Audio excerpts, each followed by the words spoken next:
Welcome everyone to Wrasslin Raw!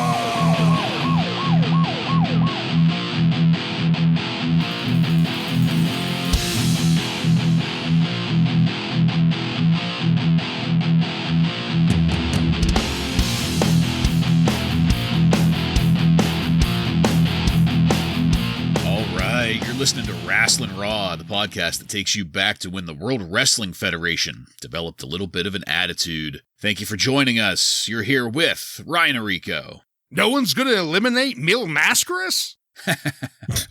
Joe Giammatteo. Come on, Mr. Hughes. Don't just stand there. Oh, God. I'm the one and only Jason Bartlett, and we're going to examine WWE history one pay-per-view at a time. That's right, folks. This is a pay-per-view episode of Wrasslin Raw, which means that pay-per-view stipulations are in effect. We're going to be going over the matches and giving our star ratings. Joe's going to be hitting us with Meltzer's star ratings from the Wrestling Observer. And at the end of things, we're going to talk about whether or not we got our money's worth. So, without further ado, in this episode of Wrasslin Raw, we're going to be talking about the 1997 Royal Rumble. The 97 Rumble aired on January 19th, 1997, and was recorded at the Alamo Dome in San Antonio, Texas. It features Vince McMahon, Jim Ross, and Jerry the King Lawler on commentary. Are you guys ready? I am ready. I've got my cowboy hat on and I'm ready to go. Well, that's fantastic because we're going to start off by blowing Shawn Michaels' cowboy. Jeez. Blare the Bonanza music. This whole opening scene was just a big homage to Shawn Michaels. It made me want to vomit. We had a slow-mo replay of Jose Lothario clutching his chest and collapsing.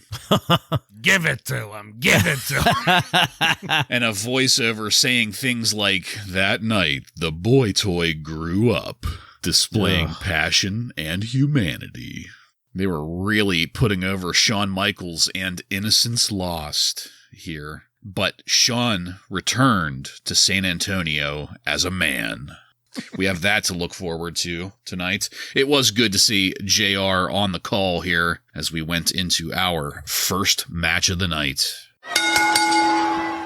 Hunter Hearst Helmsley with Mr. Hughes defeats Goldust with Marlena by pinfall in 16 minutes and 50 seconds to retain the WWF Intercontinental Championship. Vince notes at the start that Goldust has become a fan favorite all over the world, and Goldust now gets pyro as a result. I mean, that's official, right? He's a babyface. Vince McMahon said the world loves him. Yeah. There's no guessing about it now. Yes. Marlena looking damn good, as always. I have to throw that in there. There was a pretty nice video package about the feud between the two of these guys, which would have been nicer if we would have had it before their entrances started. Something about that just doesn't feel right to me. I like to get the stuff out of the way first before we start with entrances. And, things are going normally, but then Hunter came out with Mr. Hughes. My God. And I loved that Goldust chop-blocked Hunter in the entryway, and I also loved that Mr. Hughes just stood there and watched. Immediately. Great enforcer. Immediately proving that Mr. Hughes is fucking useless all over again, as if we didn't know that. Where's the black wreath? I also loved JR pointing out that referee Earl Hebner was cutting Goldust a little slack with the rules at the start of this. That's not the first time we're going to talk about the officials tonight, gentlemen. Not just us, everybody. I loved Goldust dropping the ring stairs on Hunter while Earl Hebner did nothing. Nothing. All three members of commentary noted how that should have been a disqualification. Even the heel commentator. Hunter looked great when he had Goldust in the corner. He had really great punches and kicks that looked vicious. And the second time they ended up outside, it got even better. These guys were working hard and selling hard. Hunter especially selling that knee and leg. Goldust working Hunter's knee and leg. This was good stuff. This was good in-ring storytelling. Goldust locked on a figure 4 leg lock. I loved how Hunter was selling it, just flailing around with his arms and his hair. And I could spend an hour here listing all the things that referee Earl Hebner was fucking up. But you know what? I don't have to, because commentary noted it for me every single time. Even Jerry Lawler, again, the heel commentator, pointing out how terrible Earl Hebner is. And, just to pile shit on top of shit, we got a split screen with Todd Pettingzoo. Todd looks terrible here. He got a buzz cut and grew out his goatee. He looks like some kind of bizarre, emaciated Dimension X Spock or something. All of the bullshit aside, I mean, all of that stuff is really just superficial, because I ended up just absorbed into this match until we got informed. And I didn't know this before. I mean, you guys might have, but apparently nobody gets up from the pedigree. Nobody. Yeah. No, not one person. Including Goldust here, which Hunter uses to get the win.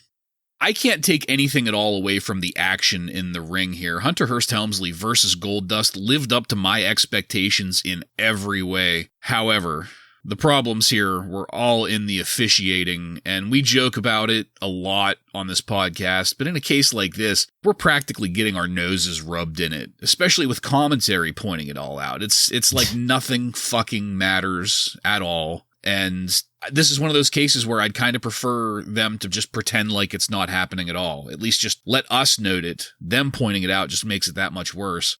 Again, because the actual action was good. I ended up giving this match 3 stars. And if some of that other bullshit was not there, I might have went as high as 4. Ryan, what did you think of it? Yeah, I was looking forward to this match ever since, Raw last week. I kind of alluded to that they did a good job of getting us ready or wanting this match, and I did going into it. And for the most part, I thought these two really delivered. At the beginning, you mentioned that Vince McMahon kind of confirms that officially Goldust is a babyface. The one thing I will take from that is, soon as they say he was a babyface, they had to go and show the footage of him claiming not to be queer. Like they had to underline, well, no, a gay guy can't be good, but now that he's not queer, he's a babyface. So that was a little bit odd. And then, why is Mr. Hughes here? Why not? What He's a fucking superstar. blast from the past. I mean, that's like back when we started our podcast. He was feuding with The Undertaker, but he doesn't really amount to much here, so it doesn't really matter. But, outside of officiating, this was an extremely entertaining match. They work outside of the ring really well, but it is underlined by Earl Hebner doing nothing. And I thought it was a bit odd that JR he came off as almost pissed about the fact that Earl the Wiener Hebner was not calling any of these disqualifications. But if you put that aside, they use the outside ring objects to great effect, I thought. Yeah. Just in general, this was a very entertaining match. Vince does inform us, though, that the 2 superfans have been removed by security. Mm-hmm. So they were not able to attend. I forget their useless names, but George and Adam. George and Adam are not here. And Joe, I think you told us that they're going to stick around for a while. So I'm guessing this is building up some type of storyline around them. But in the end, I thought this was a really good match between the two. I just wish they would have went ahead and made it a DQ match. Why have all of your commentary bitch about the ref here? I mean, at one point, JR even is upset over the fact that Earl Hebner is going to be the ref in the title match. He's worried about it. So just make this a DQ match and everything's okay. But in the end, I was waffling between a 2 and 3 star because of that. But in the end, I thought these guys worked really well together. And just like you, Bartlett, I gave it 3 stars. Well, I didn't like it as much as you guys. I don't think I was a little too bothered by the no DQ, but let them do whatever the fuck they want thing that was happening here. So, but before I get into the match, did you guys see what Jim Ross was wearing? The hat? The black hat. Mm-hmm. This is the first show that Jim Ross wears the cowboy hat. I didn't realize it was the first. Yeah. Yeah, that's a point in history to remember, I guess. The first pay-per-view of 97. It's a milestone. Yes. Goldust, his entrance, I do love his pay-per-view entrances when him and Marlena come down with the cinematic. Screen. Yeah. It's very sexy, much like Shotgun Saturday Night. The Toddster, with his new buzz cut, he referred to Hunter as Triple H during his little video. I don't know if you guys noticed that. I didn't notice that. I did not. Nice catch. And my God, Mr. Hughes, I'm so excited. I can't believe it.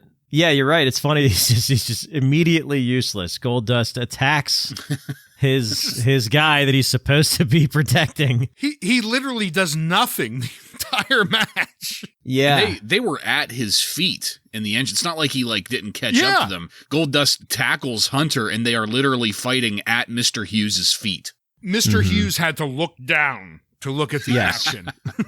Yeah, it was pretty bad. I don't know. The match itself was okay. I thought there was good stuff, but like you guys said, it would have been better if it was just no DQ and just let these guys, work that style of match. Earl Hebner too, maybe I'm just an idiot and that's okay, but are guys not allowed to go to the top rope? Because do you guys ever notice how Earl Hebner counts as they're climbing up? Yeah. Telling them to get down. I don't know what that's about. I agree. Yeah. And I think he's the only ref that does it. So I don't understand. Maybe I just don't know the rules, but it's just so distracting for some reason. He clearly doesn't know the rules either, right? Well, we have to be fair. This could be Dave Hebner. We don't know. Oh, yeah. Maybe they both suck. I don't know.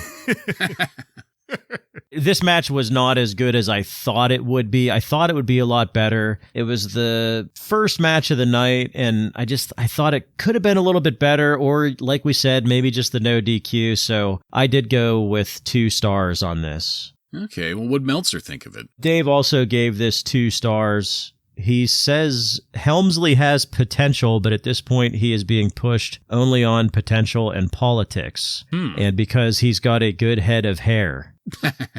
His work is only slightly better than average, and his interviews and persona are below average. So Dave is not a fan of Hunter Hearst Helmsley right now. I might not disagree with his personality, but in-ring work I thought has been pretty good.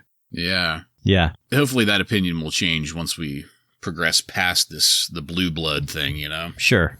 Well, the next little mid-match segment was some pre-recorded comments from Bret Hart. Bret was complaining about how he's always been a marked man, but this had some fire to it, and I did love it. This was a very good promo. Next up was Mankind in the bowels of the auditorium there. Mankind gave us a fantastic, albeit short promo. Perhaps even in the boiler room, maybe.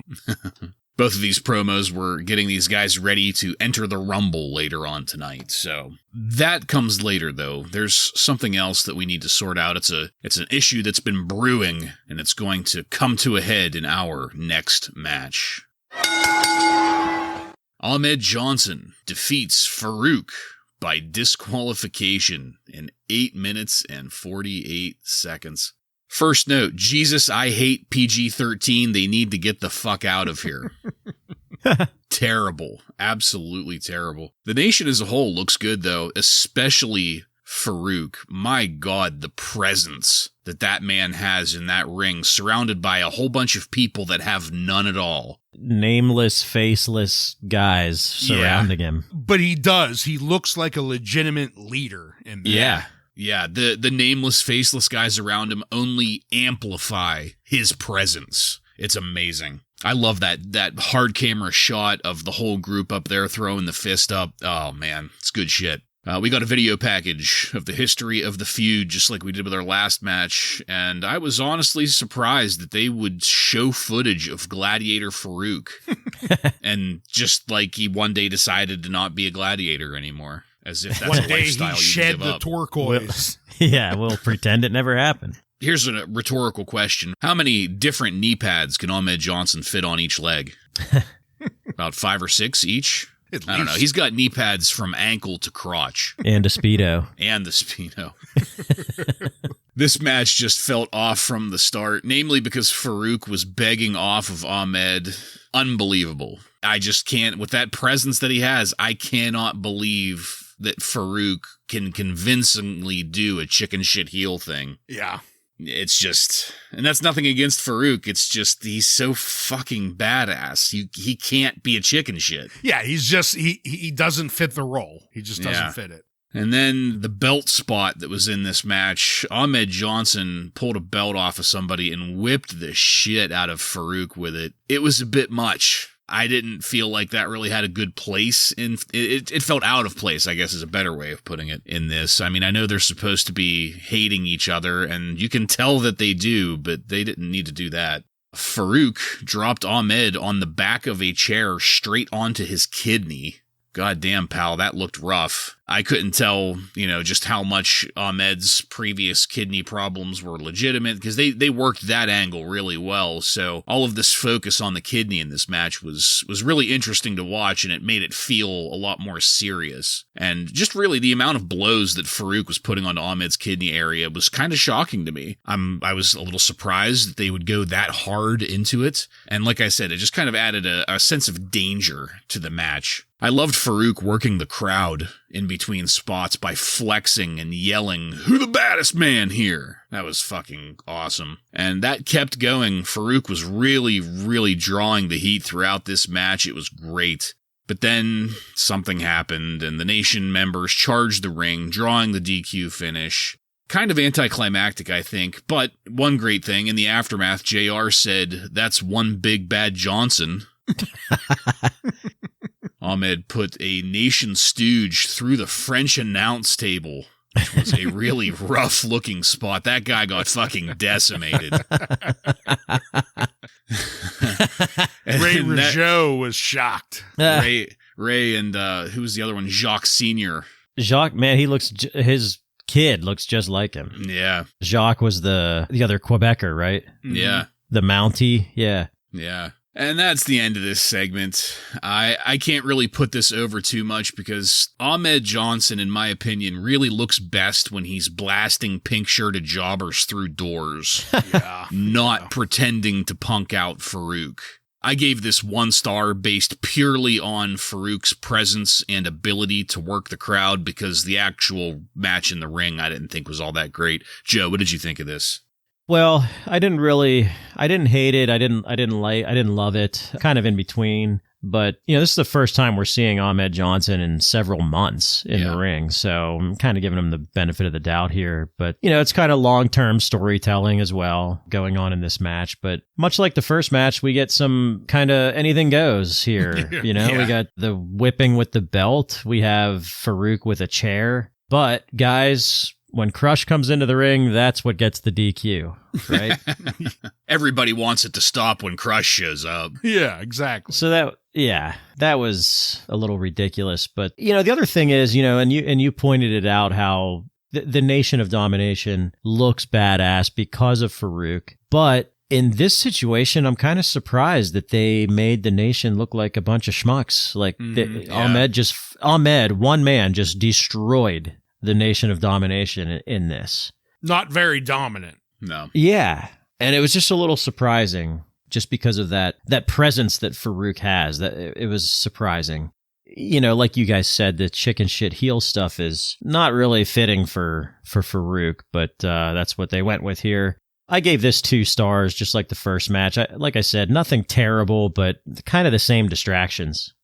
I'm going to start off with saying, Bartlett, you predicted that Johnson would lead the crowd in a "You're going down" chant. I did predict that. I didn't disagree, but I just wanted to point out you were wrong. Yeah, thank you. It's always fun to point that out. It is. It is. And, I have to say, at the start of this match, it didn't look bad. Johnson came in on fire and was really taking it to Farooq. But he lost his steam really quick, and he started to have to, catch his breath. And then you have stuff like the belt. I mean, Ahmed grabs this belt and starts whipping the fuck out of Farooq right in the ring, right in front of the ref. And absolutely nothing happens. And then a minute later, Vince has the gall to say, "I praise Johnson for his restraint." What fucking restraint? And then Farooq grabs a chair and wraps it around Ahmed's head. Still no DQ. Even with all of these weapons used here, they still didn't make this a very interesting match. When Ahmed took over, it got really slow. They wasted a lot of time. Even Farouk's spinebuster didn't come off all that clean. JR tried to throw it off as he's trying to go after Ahmed's kidneys, but it just wasn't a very clean looking spinebuster. The ending, Joe, I agree with you. The way Ahmed just cleans house on like 12 people. Again. Yeah, because we saw it at Shotgun Saturday Night. He fucking put a guy through a car. Yeah, and he destroyed another jobber here tonight through the French-Canadian announcer table. So it's really making the Nation of Domination look weak here. And, it wasn't a dud, in my opinion, but I couldn't go much better than 1 star. Yeah, what'd Meltzer think, Joe? Dave Meltzer said it was better than expected, but he only gave it 1.5 stars. So he was expecting a dud, I guess. Well, I mean, I can't really argue with that. It's better than expected, I guess. Yeah. Because what were we really expecting? I kind of expected Ahmed to have a bad match. So anyway, let's move on to pre-recorded comments from Terry Funk. Terry Funk is Texas bred and Texas fed and born to rumble. I fucking popped. Yeah. That was solid. Awesome. Fucking Terry Funk, the Funkster. We got a backstage promo from Farooq after that. It was okay. It was nothing really to write home about. He was pissed off at the loss, obviously. But it was nice to see D'Lo Brown there in the background. He apparently recovered from being planted into that Lincoln, whatever the hell it was. But there's no time to dwell on D'Lo. We have to get to our next match. Vader defeats The Undertaker by pinfall in 13 minutes and 19 seconds. The contrast in entrances here tells you everything you need to know about who holds more star power in the WWF. Vader's entrance was like a fart in the wind compared to The Undertaker here. Like the end of Raw last week. Pretty much. Yeah. And from the start, Vader's big ass was sandbagging The Undertaker in the way that he was selling. So much so that I kind of started to tune out a little bit. Hate to say it. I did notice that there was a guy at ringside with a Blue World Order shirt. That was good to see. Yeah. Looked like he had a wig on, too. Once again, the Undertaker did the rope walk, and once again he got crotched. JR pointed out that Taker does that pretty often, so it's not hard to scout the move and counter it. Good call there, JR. Undertaker did sell the follow-up nut shot after that really well. Petting Zoo had a split-screen interview with a less than enthusiastic young fan, a girl from, I think it was Oregon, something like that babysat for 1.5 years to earn money to attend this because she follows Shawn Michaels. This whole thing with Petting Zoo creeping out this teenage girl was almost more entertaining than the match in the ring. Vader was barely able to get Taker up into a powerbomb, and Paul Bearer came down for some action here. He had no business being there. No business. None. And that would have been better if he didn't end up helping Vader in this. Vader ended up winning with a Vader bomb and leaving with Paul Bearer for some fucking reason. And The Undertaker decided in the end to take his frustration out on the official who couldn't sell a steak to a dog if his life depended on it. Taker then goes and yells something at Vince McMahon on commentary. I wasn't able to catch what it was that he had said, but it was some kind of complaint about the WWF. And that's it. This was over. I'm just going to say that this was a dud for me. I don't want to bury this too hard because I'm much more interested in hearing your thoughts, Ryan. Undertaker going down to Vader. What did you think? You're going down. Well, you can bury it fucking 12 feet under. By God. Straight to hell. This was fucking disgraceful. I mean, It began with Vader doing his newly found cowardly shit, even though he's supposed to be a monster. He's trying to run out of the ring. I don't know what that's all about. The crowd gets a little bit of a pop here. They get Taker. He gets three sit-ups in a row here, and the crowd loves it. But when Taker goes up for the old school or the walking the ropes there, yeah, Bartlett, you pointed out last week that this has already happened a few times here, and now we have it happen again. Taker gets crotched, and from there, Vader takes over, and wow, does things slow down. Yeah. One of Vader's wasting time, catching his breath moves was to lay both hands on Undertaker's shoulder. Like, it wasn't even Yoko's nerve pinch. It was just a laying of the hands on his shoulder. That took devastating. it took up like a good 2 minutes of this match. And then Paul Bearer comes down for some reason. He hits Undertaker in the head with the fucking urn. And then Vader bombs Undertaker and gets basically a clean fucking win. Yep. What the fuck is that? Vader deserves a clean win, Undertaker, after landing his finisher on a major pay-per-view? He deserves that after coming out here and completely shitting up the place? You gotta be fucking kidding me. I mean, this was the definition of a dud, brother. Okay, this is... in my opinion, this is the best looking version of The Undertaker. What Bartlett, you call it the Hellraiser look, Yeah, I think. yeah. You know, he's got that sleeveless trench coat on as he comes out. I popped, even though we've seen it already, but just this pay-per-view entrance He looks great. Popped me a little bit. Yeah, it's like the Attitude Era Undertaker, so it's pretty badass. Vader has worked with the absolute best the WWF has to offer lately, and why? He's I don't made them get all it. look like shit. Yeah. He pins Undertaker in this match. He pinned Bret Hart a couple weeks ago. He had a pay-per-view match with Shawn Michaels. He had a match against Stone Cold Steve Austin. He had a match against... Didn't he have a match against Mankind, too, on Raw? No, he got subbed in for Austin. Or no, Austin got subbed in for him for some reason. Mankind got subbed in for Vader against Austin. Okay. Yeah, I mean, why? I don't understand why Exactly. we're doing this. It's clear that he cannot work singles matches anymore. I mean, Yeah. whatever. Jim Ross is trying desperately to try to get us interested in this match, and it's just not. It's not working. There's not even any story here. None. Like, even you push aside the fact that Vader sucks right now, there's no story. You know, and I thought, well, if anyone could get a decent match out of Vader, I mean, Stone Cold Steve Austin got a pretty decent match out of him. Mm-hmm. Maybe The Undertaker can, right? Well, I'm totally wrong on that, because in some ways, The Undertaker's slower style kind of made this worse. Yeah. Because Vader just, that's just a Was clash. even slower. Yeah. Yeah. Crowd is fucking dead during this whole thing. Deader than The Undertaker. Probably fell asleep. Yes. Man, did Vader... fucking crush last week, Ryan. You said he lead-assed Undertaker on a chokeslam, but holy shit, did Vader lead-ass his chokeslam tonight. I mean, my God. He let ass the whole match. Yeah. Yeah.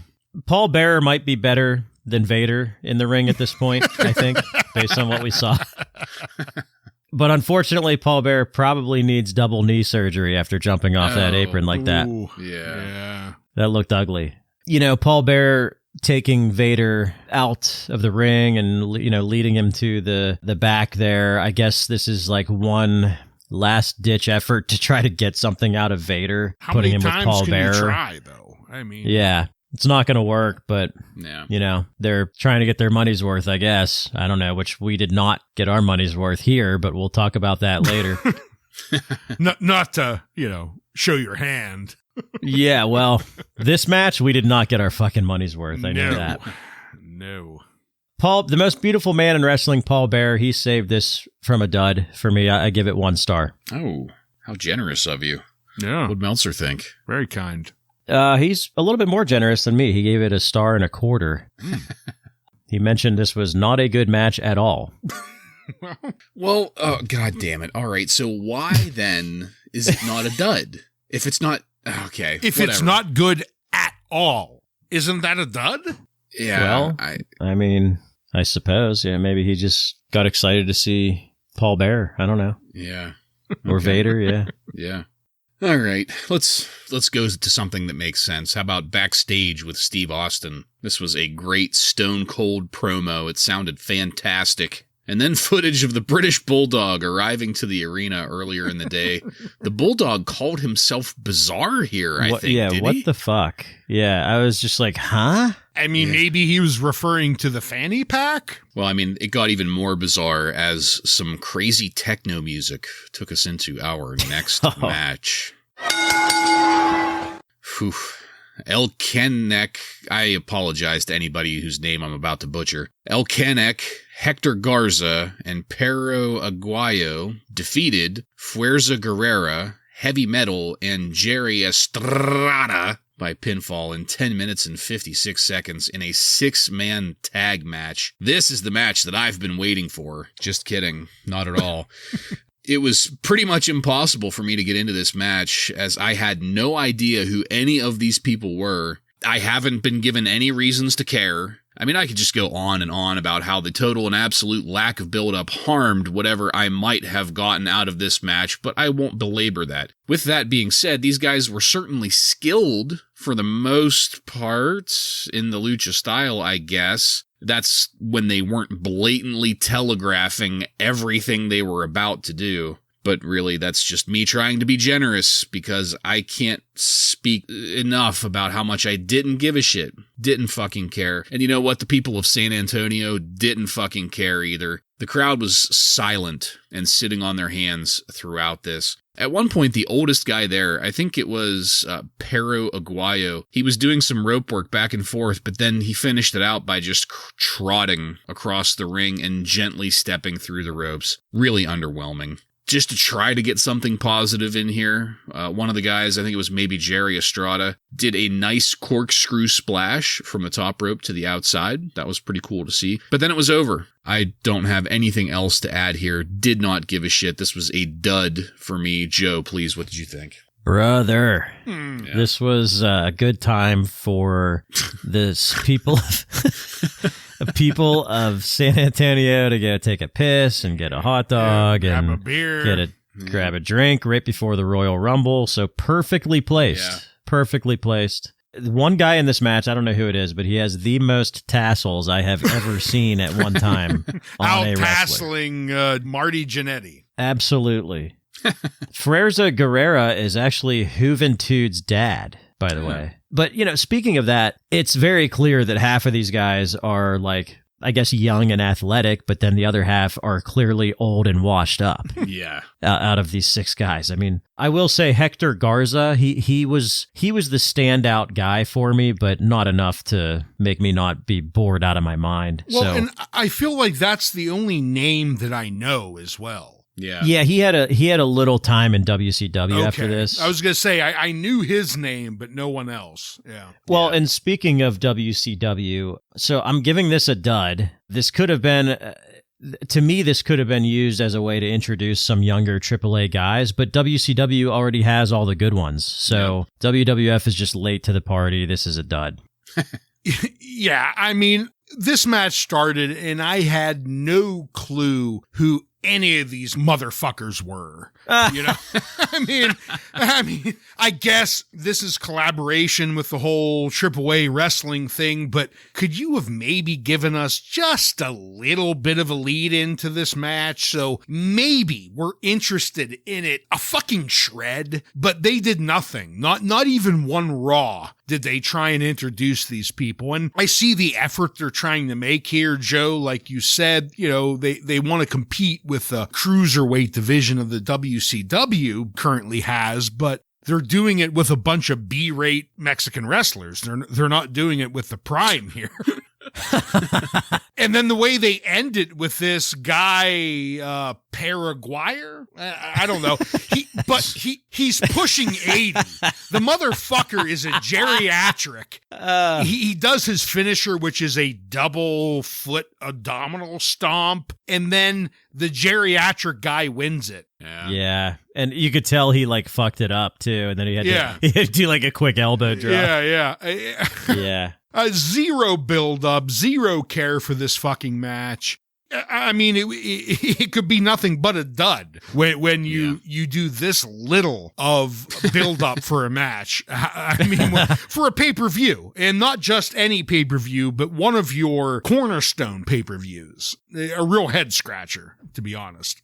What'd Meltzer think, Joe? Well, another head scratcher for you. He did give it 1 star.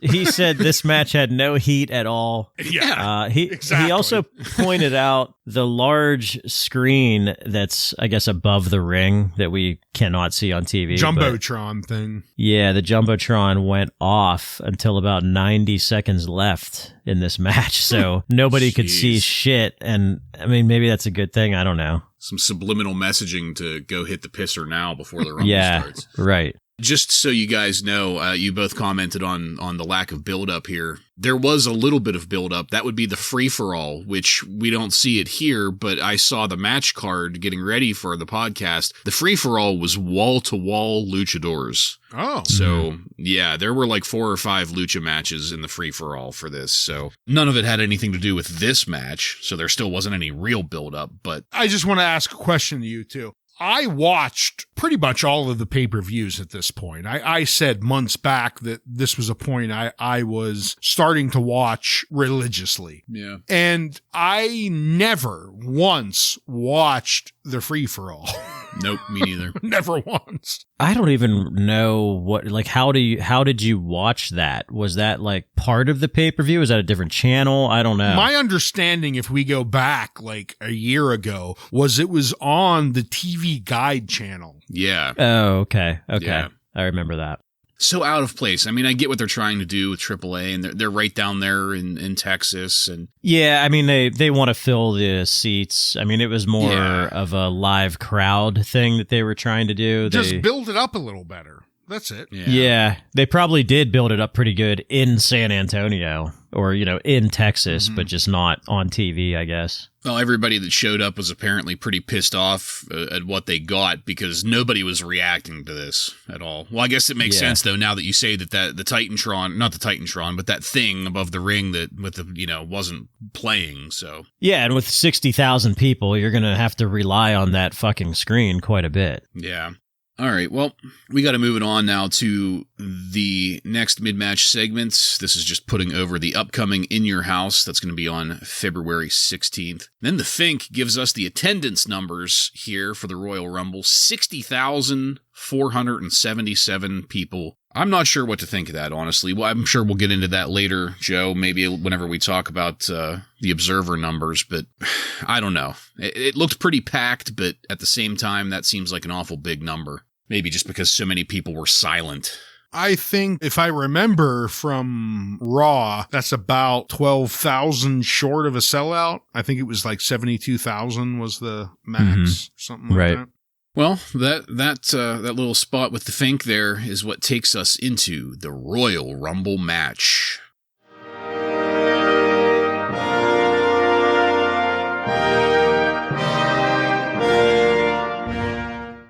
So for the Royal Rumble, Stone Cold Steve Austin is going to win by eliminating Bret the Hitman Hart after 50 minutes and 29 seconds. So a very long match. There's a good chunk of notes here. I'll get through it as fast as I can. But again, damn near an hour. I'll just start off here giving the contenders in the order that they entered. Crush, Ahmed Johnson, Fake Razor, Phineas Godwin, Stone Cold Steve Austin. He was in at number 5, so he did end up winning after coming in at number 5. Bart Gunn, Jake the Snake Roberts, the British Bulldog, Pierrot, the Sultan, Mil Mascaras, Hunter Hearst Helmsley, Owen Hart, Goldust, Cibernetico, Mark Mero, the Latin Lover, Farooq, Savio Vega, Double J Jesse James, Bret the Hitman Hart, Jerry the King Lawler, Fake Diesel, Terry Funk, Rocky Maivia, Mankind, Flash Funk, Vader, Henry Godwin, and finally at the 30 spot, The Undertaker. Starting things out, Crush and Ahmed both looked bad here as the starting duo. Not a good way to start this. Fake Razor, he lasted exactly 17 seconds, so that was nice. Stone Cold entering the ring was pretty cool, going in slow and then hanging back a little, but then Austin jawing all over Phineas after hitting a stunner was great. That's the Stone Cold I love to see, and that is what got things going for me, personally, in this match. Austin was alone in the ring, which was cool as hell, until Bart Gunn came in. Bart lasted all of 26 seconds with Austin, who then dropped down and did push-ups in the center of the ring, waiting for the next person. Then he went up and sat on the top turnbuckle. He did a miming action of looking at his watch, waiting for the next one. That was great shit, pal. I was automatically invested in Steve Austin at that point. I was really waiting for someone to step on the snake once Jake the Snake got in there. I hated that. I know I say it every time, but I hate the way they toss those snakes around. Thankfully, one of the officials pulled the bag out. Geralt of Rivia, Parrot, whatever, was something. He was really working hard to get himself over by beating the shit out of the Bulldog as though he might get a contract out of it. Thankfully, he didn't. Is it just me, or does all of the luchador music in this pay-per-view sound the same? That's got to be a Peacock edit. Okay. It sounded like generic shit, yeah. Well, all of the luchadors stayed in this a lot longer than I thought they would. I loved how when Sable's music played, Lawler said, "Here comes trouble," and Vince said, "Yeah, Sable." They only refer to Mero as the mild man, or as the wild man, excuse me. No, and they the say wild man. They say wild man just once. They don't say Mark Mero at all. They say Sable more times than they say Mero here. The Latin Lover, whoever the fuck that is, tagged Owen Hart with a really rough-sounding standing sidekick. It sounded stiff as hell. I couldn't tell if he was slapping his thigh or not to do that. The camera angle couldn't give me a good look at that, but looked rough, sounded rough. At about the time that Farooq was entering the ring, this was position 18, I was loving how Stone Cold was almost a sleeper in the ring until him and Farooq got into it. The crowd immediately popped for that, and so did I. That's some good shit. That's something that I want to see now or in the future. I don't care when. Stone Cold versus Farooq would be a great match. Ultimately, that got interrupted by Ahmed Johnson and a giant exaggerated 2x4. That little piece of schmoz ended with Austin alone in the ring yet again, ready to receive Savio Vega, and these guys got straight back into what made them a Match of the Year candidate. Energy and skill between them both. That was great. It felt like Austin really grabbed the crowd when he dumped Double J Jesse James out of the ring. The crowd was kind of like slowly buying into Austin throughout this match, getting more and more invested. And I think it was at that point that they finally just said fuck it and went all in behind Austin. And fucking goosebumps when the Hitman's music played. Bret marching down to the ring with a look of cold fucking iron in his eyes going after Stone Cold Steve Austin. This was an amazing fucking spot that just kept going once they got in the ring. Every ass in that building was out of its seat for Stone Cold and the Hitman, and who can blame them?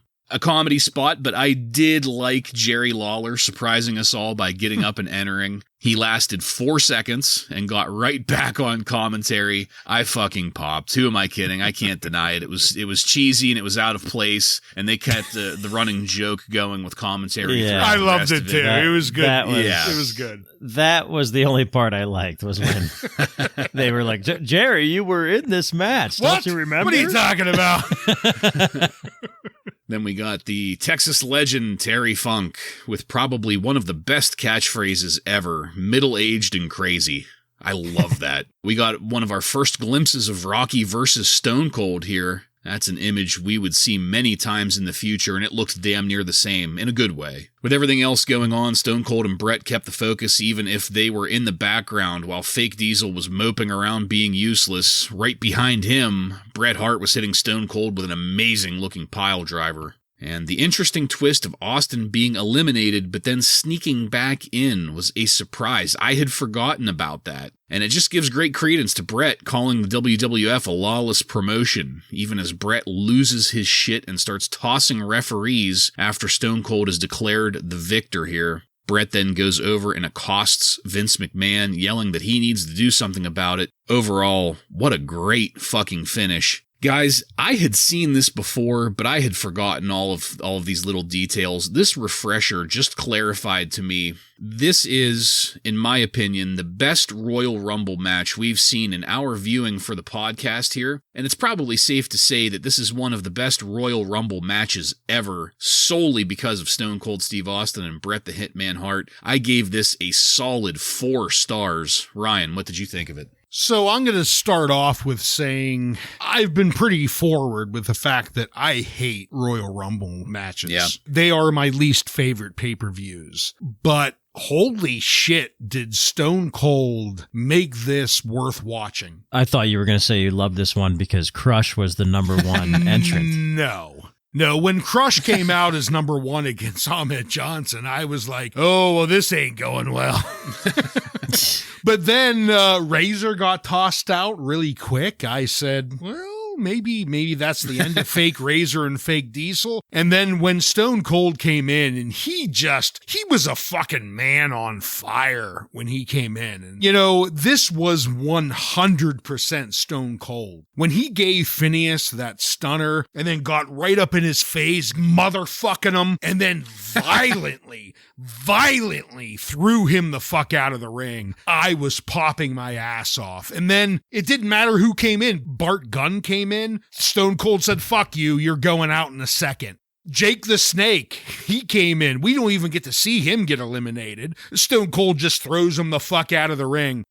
I don't know what else to say. Stone Cold has personally made me interested in a Royal Rumble, and that is absolutely amazing to me. There were spots where this match, you know, got a little bit typical Royal Rumble, you know, 6-7 guys in the ring at the same time, kind of tough to pay attention to anything, but there were other storylines involved here. We had Ahmed Johnson and Nation of Domination and Undertaker and Farooq, but to be honest with you, none of it really mattered because Stone Cold just stole the fucking show here. He just, from beginning to end, made this entertaining and worthwhile watching. And when Bret Hart came in and their feud started, you know, that was just more entertaining stuff to watch. I did also really like when Terry Funk came in and Mankind immediately went right for Terry Funk because why not, right? These two guys are like bread and butter, so you might as well have them fuck each other up. And it worked out really well, and the ending was surprising to me as well. A little bit funky with Stone Cold, you know, getting eliminated, but them not seeing it. But I didn't go quite as high as you, 4-star, because 4-star is really up there. But for me, a 3-star Royal Rumble match, that's like a 5-star normal match. So yeah, 3-star. Way to go, Stone Cold. Yeah, Stone Cold is really shining here in his home state too. That should be mentioned. The best part of this Rumble, though, for me, is I think we're going to say goodbye to fake Razor and fake Diesel. I think this was the end for them. Yeah, it looked like it. And goodbye. Good riddance. Razor was treated like a jobber. Yeah, the crowd popped so hard when he got thrown out, too, by the way. It was great. So, yeah, Stone Cold, he by far made this Royal Rumble the most interesting Rumble that we have seen, like you mentioned, Bartlett. No doubt about it. Easily the best Rumble within the past 3-4 years for sure, maybe ever, like you said. For me, it's probably ever. Yeah. Yeah, you know, he does that famous pose with, you know, looking at his watch, which was awesome. And then, like you said, when Bret Hart came in, same thing, goosebumps. It was like, holy shit, what a way for him to come out with just Austin in the ring. Yeah. And just to keep that feud going because it's just so good. So that was great. Ahmed Johnson had like a fucking 24-foot 2x4.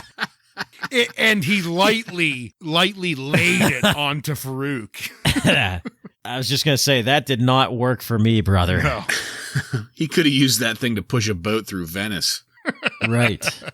You know, the thing about the Rumble is it's the road to WrestleMania. It's a great vehicle to use for storytelling on that road to WrestleMania. So one little thing we got here was Owen Hart accidentally knocked out the Bulldog, his tag team partner. So we're going to hopefully maybe, you know, get a little story out of that too. That did not look like an accident. Yeah. But yeah, like I said, when Brett's music hit and he comes out, I am just hard as a rock at that point. And then Lawler is the next entrant, and my penis immediately went soft.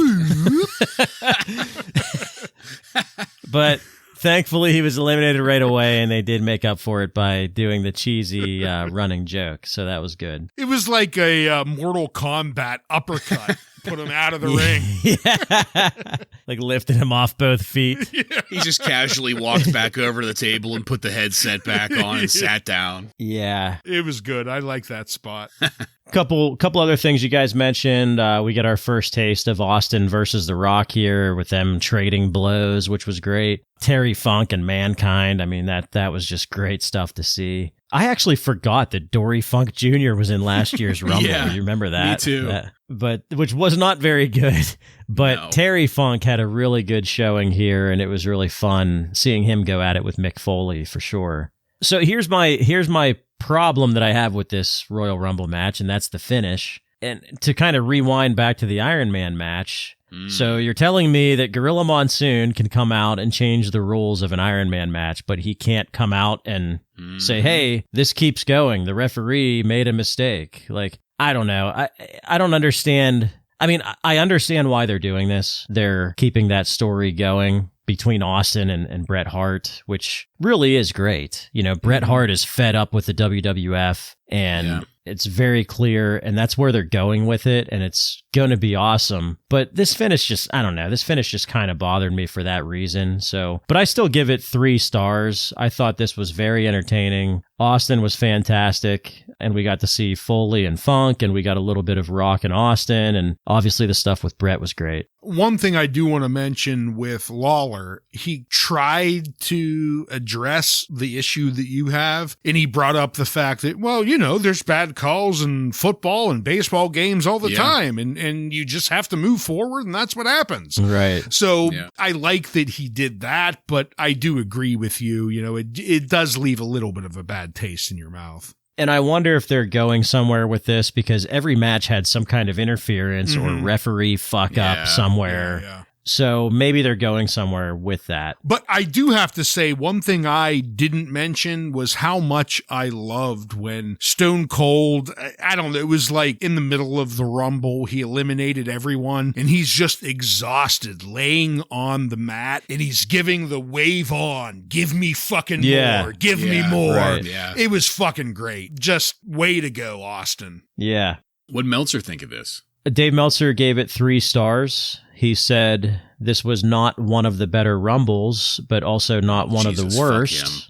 Basically, the Steve Austin show, which Steve Austin lasted over 45 minutes and eliminated 11 people. Well, yeah. I mean, that's not inaccurate, the Austin show, but that's what made it so great. Yeah, exactly. Afterwards, Vince, Jerry, and Jim Ross were talking briefly about the finish and what's happened to Bret there. And then we got a video package highlighting the history of Shawn Michaels and Psycho Sid. I still love Sid's line, "The day I was born the man." I don't know why, but I fucking love that line. I think that's great, especially coming out of him. Earlier today, JR talked with Shawn Michaels. Shawn apparently has the flu going into this match, but during the promo, at least, being toned down kind of worked for Shawn. It felt like it kept him in line almost. It made him feel more serious. And he didn't try to play it off. He just straight up said, "I'm sick, but I'm going to fucking do this anyway," you know? I thought that at first that they were copying have you guys ever heard of the Michael Jordan flu game? Yeah. Yeah. That he played in the finals and scored like a shit ton of points with the flu. But that actually happened after this. So Shawn Michaels had the original flu game. So fuck you, Michael Jordan. Ripping off Michaels. Yeah. We got a view of Shawn Michaels walking in the hallway to the ring with Jose Lothario. My God, Shawn was wearing a train wreck of an outfit, mirrored chaps, mirrored shoulder jacket thing, black cowboy hat. That took us into our main event. Shawn Michaels, with Jose Lothario, defeats Psycho Sid by pinfall in 13 minutes and 49 seconds to win the WWF Championship. I liked the toe-to-toe stare-down between the two of these guys at the start, and Shawn slamming Sid's head off the ring, that was pretty neat. I had to note Earl Hebner got in the way of some rope work here, and by that I mean he got in the way. It wasn't, planned. He was just in the fucking way. Earl fucking Hebner. He's going to be officiating our title match tonight. Thank goodness. There wasn't much for me to say about this at the start, and I don't mean to sound too flippant about this, but I felt like I had seen this before. And I know we kind of have, but there wasn't anything special about this rematch for me. Maybe because it was built on the back of Peter Lothario, and I just didn't give a shit. I was more excited about the couple of NWO signs out in the crowd. We got a view of Shawn Michaels' parents in the crowd. What a strange scene. I hope they liked the 15-minute striptease that I actually fast-forwarded. That's immediately what I thought of, yeah. And I'm not fucking around. I fast-forwarded through the striptease for this. I couldn't. It was 25 minutes long. Yeah. I couldn't do it. I could not do it. I had to laugh when Sid was going for the powerbomb on the outside and Vince was saying, no, no, no, no, no, no, no. It was almost like a Kevin Oh My God Kelly moment for him. And, of course, there was a referee bump preventing Sid from winning. More of that top-notch officiating here. I'm glad Earl Hebner supposedly got hurt, but that just meant the match would keep on going. Thankfully, there was a conveniently placed and poetic camera handy for Shawn, which took us to a pretty drawn-out finish, Shawn winning and getting the championship belt. And I'm just going to end it there and not cover the literally 15 minutes of victory lap that Shawn takes around the floor, his music replaying I don't even know how many times. I ended up fast-forwarding that too to the end of this. I gave this match 2 stars. It didn't really do anything for me at all, but at the same time, there really wasn't anything wrong with it either. I can't point to any one thing in it that just was egregious and I don't like it. There wasn't anything like that. I just was not excited for this at all. Joe, I'm really hoping that you had at least a little bit of a better take on this than me. What did you think of it? Well, to me, it seems like every Shawn Michaels match basically starts the same, especially when he's up against a bigger opponent. And I think it's a big reason why his first title reign fell kind of flat. He's getting all of the early offense in against guys that are twice his size. You would think that they would take a different approach with that, but they never do. It just seems like it's always the same thing. But this was a very predictable outcome. I mean, they're in San Antonio. It's, Shawn Michaels is clearly Vince's favorite wrestler ever. It's just so predictable, The exciting part about pay-per-views when you're watching them live is anything can happen in the WWF, but here it's clearly obvious what's going to happen. But, I mean, it was a solid match. There wasn't anything terrible about it. I was kind of in the 2-star range until I saw both Jose and Pete Lothario getting choked at the same time. Yeah. By Sid. So that kind of bumped it up a little bit for me.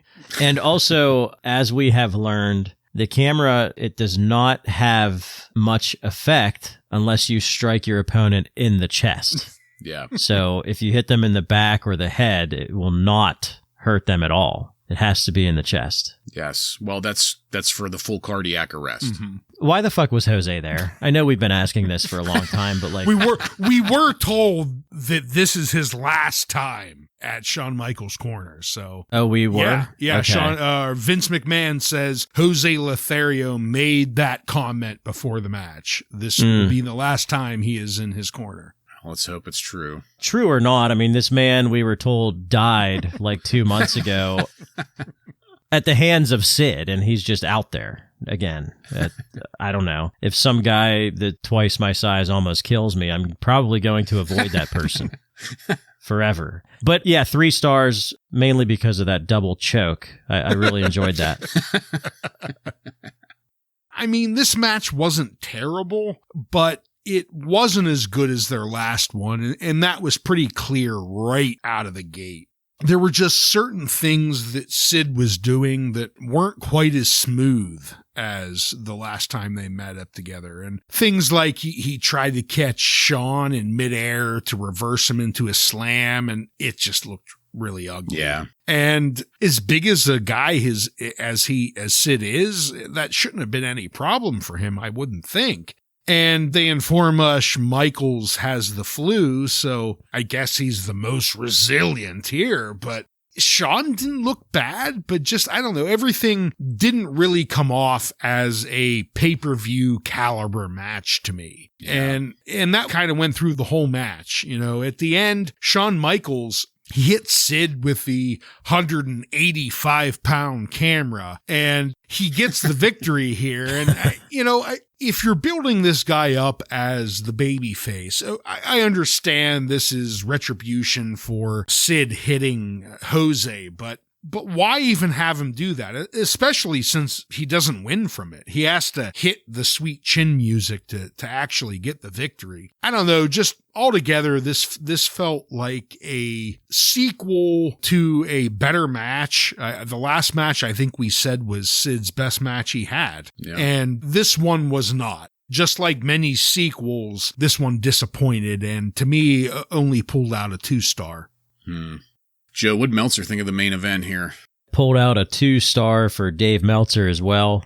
He says the gimmick of Michaels and Lothario working in their hometown worked to perfection, as he was a total face and Sid was the total heel. Yeah. Which is a very good point, because Shawn Michaels has been getting booed at the past couple pay-per-views, so this was good timing, I guess, for that. Yeah, I did notice that whenever Sid was getting booed here, and I was like, wait a second, Sid gets cheered in every other town, just not here.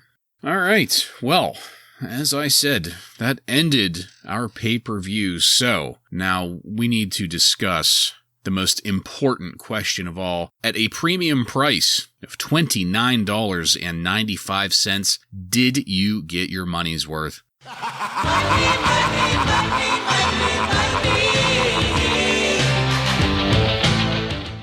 Joe, please, why don't you go first?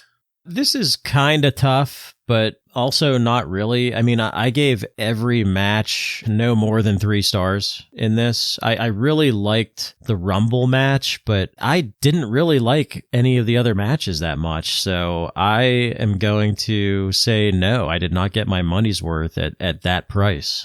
It is an odd one for me, too, because I think this is probably the highest rated Royal Rumble match I'm going to ever give. But the rest of the pay-per-view, especially the Vader fucking Undertaker match, where it was such a disappointment that at a full price, no, I can't say I got my money's worth. Well, my first note on this was that this was a very hard decision, like you've both said already. I really, really liked the actual Royal Rumble, the match, but like you both have said, the rest of the card, pretty fucking weak. I did end up doing some rationalizing here, because the Royal Rumble match was a full third of the airtime here, and I did love it, and again, one of the probably the best Royal Rumble match that we'll see. So I ended up saying yes, I did get my money's worth based solely on the strength of that match. Slap down that $50 bill.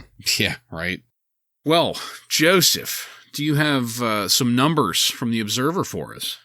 Yeah, it totally makes sense that we kind of struggle with, did we get our money's worth? The Observer readers gave this a 43% thumbs up and a 46% thumbs down. So they were pretty in between. They voted the best match as the Royal Rumble match. Okay. And they voted the worst match to be the AAA 6-man tag team match.